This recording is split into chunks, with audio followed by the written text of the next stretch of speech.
نبی صلی اللہ علیہ وسلم نے فرمایا کہ ہر آدمی اپنے اہل و عیال کے بارے میں اللہ کے ہاں جواب دہ ہے، اور ایک عورت جو ہے وہ اپنے خاوند کے اہل و عیال اور اولاد اور مال کے بارے میں اللہ کے ہاں جواب دہ ہے۔ ناظرین کرام،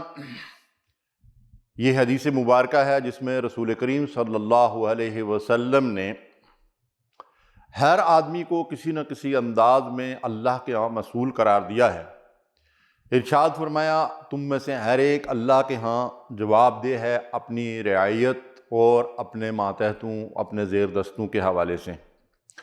ایک امام یعنی کسی ملک کا جو اگر بادشاہ ہے، صدر ہے، وزیر اعظم ہے، جو بھی ذمہ دار ہے، وہ اپنی رعایا کے حوالے سے اللہ کے ہاں جواب دہ ہے کہ ان کے حقوق اس نے ادا کیے، ان کی صحیح تعلیم و تربیت کی، ان کی ضرورتوں کو پورا کیا یا ان کو ضائع کیا، اس کی اسے اللہ کے سامنے جواب دہی کرنی پڑے گی۔ اس طرح نبی صلی اللہ علیہ وسلم نے فرمایا کہ ہر آدمی اپنے اہل و عیال کے بارے میں اللہ کے ہاں جواب دہ ہے، اور ایک عورت جو ہے وہ اپنے خاوند کے اہل و عیال اور اولاد اور مال کے بارے میں اللہ کے ہاں جواب دہ ہے، اور ایک آدمی جو خادم ہے، نوکر ہے، ملازم ہے، وہ اپنے آقا جس کے ہاں بھی وہ کام کر رہا ہے، اس کے پاس جو بھی چیزیں امانت کے طور پر استعمال ہو رہی ہیں ان کے بارے میں اللہ کے ہاں جواب دہ ہے۔ اور پھر مقرر اللہ کے رسول صلی اللہ علیہ وسلم نے فرمایا کہ تم سب کے سب اللہ کے ہاں اپنی رعیت کے بارے میں جواب دہ ہو۔ اس حدیث مبارکہ میں سے میں صرف دو چیزوں پہ توجہ مبذول کروں گا۔ وہ ہے کہ ایک گھر کے نظام میں والدین بالخصوص اور بالعموم جو بڑے ہیں، بچوں کی تعلیم و تربیت کے حوالے سے ان کی کیا ذمہ داریاں بنتی ہیں۔ دراصل اگر آج معاشرے کے اندر جو فساد برپا ہے، اور جس طریقے سے ہم دیکھتے ہیں کہ فحاشی، عریانی، بے حیائی، بد اخلاقی، بے راہ روی، اور اس کے ساتھ ساتھ منشیات، لادینیت، حتیٰ کہ دہریت اور الحاد تک جو ہے بڑی تیزی سے پھیل رہا ہے، اس میں میں نے یہ محسوس کیا ہے اور میرا مشاہدہ اور تجربہ ہے کہ جن گھرانوں میں بچوں کی تعلیم و تربیت پہ توجہ دی جاتی ہے اور گھر کا ماحول دینی ہے، اخلاقی لحاظ سے بھی بہتر ماحول ہے، تو ان گھروں کے اندر، ان خاندانوں میں یہ فساد جو ہے وہ اس طرح نہیں ہے جس طرح لادین اور بے دین گھرانوں کے اندر ہے۔ اس لیے والدین کو اور بڑوں کو اس بات کا پوری شدت کے ساتھ احساس کرنا چاہیے کہ ہماری آئندہ نسلوں کا جو ہے وہ کیا ہوگا۔ اس میں سب سے پہلے جو گھریلو ذمہ داریاں ہیں والدین کی اور بڑوں کی، اس حوالے سے جو چھوٹے بچے ہوتے ہیں، اگر گھر کا ماحول بہتر ہوگا، دینی ماحول ہوگا، اخلاقی لحاظ سے بہتر ماحول ہوگا، رویے ہمارے درست ہوں گے، گفتگو کے انداز مناسب ہوں گے، اور گھر کے اندر اللہ کے دین کی بات ہوگی، قرآن و سنت کی تعلیمات کے اوپر عمل پیرا ہوں گے، فکر آخرت ہوگا، تو یہ وہ چیزیں ہیں کہ یہ ماحول جو ہے اس کے بچوں کے مستقبل کے حوالے سے بہت سارے اثرات ان کے اوپر مرتب ہوتے ہیں۔ کسی سیانے نے کتنی اچھی بات کہی کہ بچپن کی بات بچپن تک چلتی ہے۔ یہ چھوٹے چھوٹے بچے گھروں کے اندر ہوتے ہیں تو ہم یہ سمجھتے ہیں کہ ان کو کچھ پتہ نہیں چلتا، لیکن حقیقت یہ ہے کہ یہ خالی کیسٹیں ہوتی ہیں، اور گھروں کے اندر جو کچھ بھی ہوتا ہے یہ ان کے اندر گویا کہ ریکارڈ ہو رہا ہے۔ اور اب تو جدید سائنس بھی یہ کہتی ہے کہ نہ صرف چھوٹے بچے بلکہ جو کسی خاتون کے پیٹ میں ایک حمل کی صورت میں بچہ پرورش پا رہا ہوتا ہے، اس کے اوپر بھی اس خاتون کی حرکات و سکنات، اس کے رویے اور اس کے عمل کا جو ہے وہ اثر پڑتا ہے۔ تو اس لیے ہمیں گھروں کے ماحول کو جو ہے وہ بہتر بنانا ہے، اور اس میں جو ہے وہ بچوں کو دینی تعلیم و تربیت دینی ہے۔ نبی صلی اللہ علیہ وسلم نے 7 سال کے بچوں کو نماز پڑھانے کا حکم دیا، اور 10 سال کے بچے اگر نماز نہ پڑھیں تو تعدیبی طور پر سزا دینے کا حکم دیا۔ اس سے آپ اندازہ لگائیں کہ گویا کہ 7 سال سے کم عمر میں بچوں کو نماز پڑھا دینا چاہیے، اور اس کے طریقہ ان کو سکھا دینا چاہیے تاکہ 7 سال کے ہوں تو وہ اس کے اوپر پوری طرح عمل کریں۔ اور اس کے ساتھ ساتھ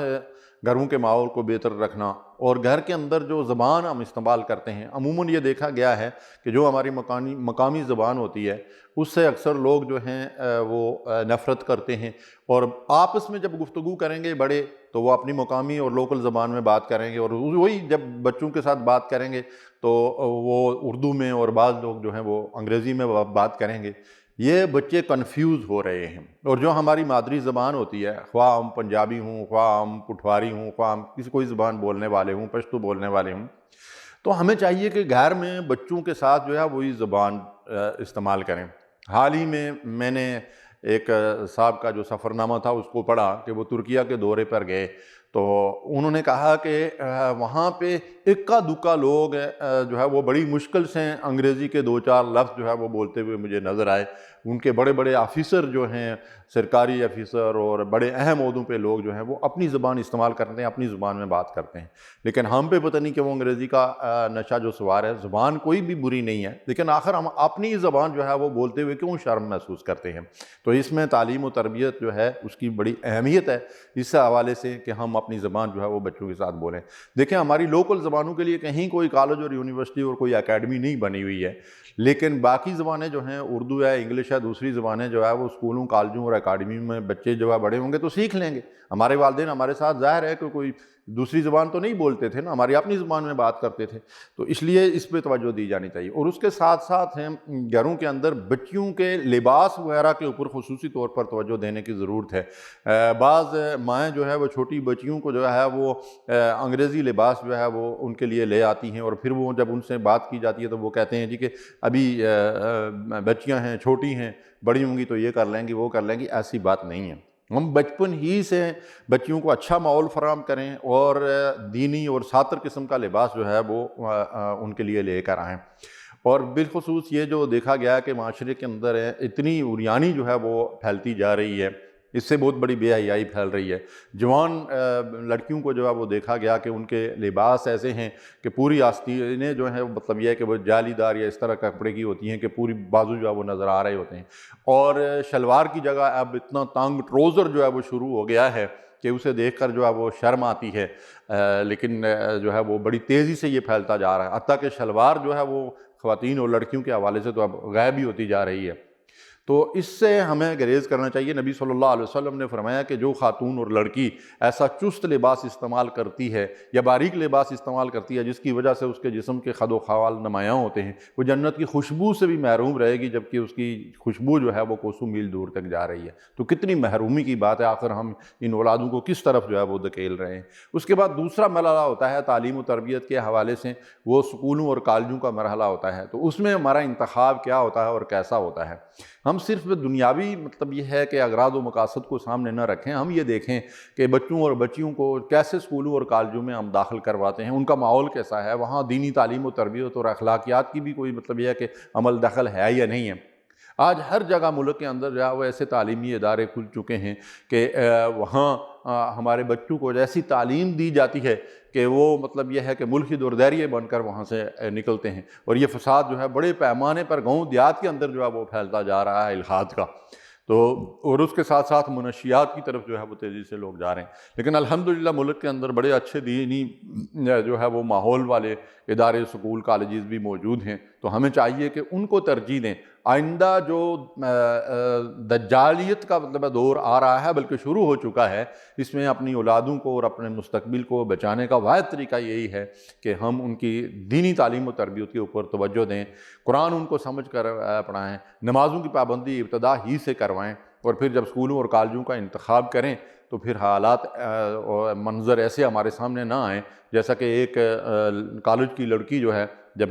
کالج میں آئی تو اس کا مطلب یہ ہے کہ آنکھیں لال سرخ ہو رہی ہیں، میڈم نے اس سے پوچھا کہ کیا معاملہ ہے، تو اس نے کہا کہ میں رات کو سو نہیں سکی، ماں نے ڈانٹ دیا۔ تو اس نے وجہ پوچھی تو اس نے کہا کہ میں دیر سے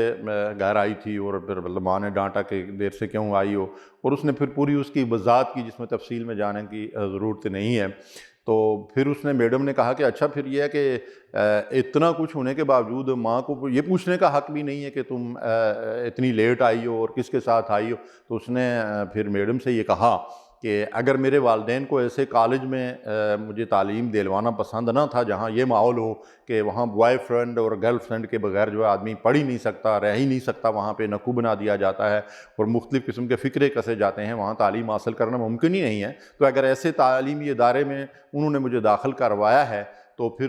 جو ہے ان کو یہ پہلے سوچنا چاہیے تھا نا مجھے کیوں ایسے تعلیمی ادارے میں داخل ہے۔ تو اس لیے ہمیں بھی پیش نظر یہ رکھنا چاہیے، اور بالخصوص بچیوں کے حوالے سے اعلیٰ تعلیم کے لیے ہمارے پاس بڑے دلائل ہوتے ہیں، جی بچیوں کو تعلیم سے محروم رکھا جائے، یہ کیا جائے وہ کیا جائے، لیکن دوسری طرف اس دور میں ہم یہ نہیں دیکھتے کہ اس سے کتنی بڑی قباحتیں جو ہے وہ پیدا ہو رہی ہیں۔ اس لیے بچیوں جب شادی کی عمر کو پہنچ جائیں، تعلیم کے کسی بھی سٹیج میں ہوں، تعلیم شادی کے بعد بھی حاصل کی جا سکتی ہے۔ اس دور میں اپنے بچوں اور بچیوں کو بچانے کے لیے، شیطان کے شر سے بچانے کے لیے اور اس دجالی تہذیب کے اثرات سے بچانے کے لیے بہتر یہ ہے کہ جب وہ شادی کی عمر کو پہنچے تو ان کی شادیاں کر دی جائیں۔ اور پھر شادیوں کے حوالے سے جب ہم رشتے کا انتخاب کریں تو وہاں بھی ہم رسول اللہ صلی اللہ علیہ وسلم کی ہدایات کو پیش نظر رکھیں کہ نبی صلی اللہ علیہ وسلم نے فرمایا کہ تم دینداری کو ترجیح دو۔ دنیا داری کو جب ہم ترجیح دیں گے تو پھر ہم اپنے بچوں کو دنیا کے حوالے کر دیں گے، تو پھر اس کے نتیجے میں تباہی اور بربادی ہوتی ہے اور پھر لوگ روتے ہیں۔ تو اس میں اگر ہم رسول اللہ صلی اللہ علیہ وسلم کی ہدایات کے اوپر عمل کریں تو انشاءاللہ مطلب یہ ہے کہ ہمارے بچوں کا مستقبل بہتر ہو سکتا ہے اور وہ شیطان کے شر سے محفوظ رہ سکتے ہیں۔ وآخر دعوانا الحمدللہ رب العالمین۔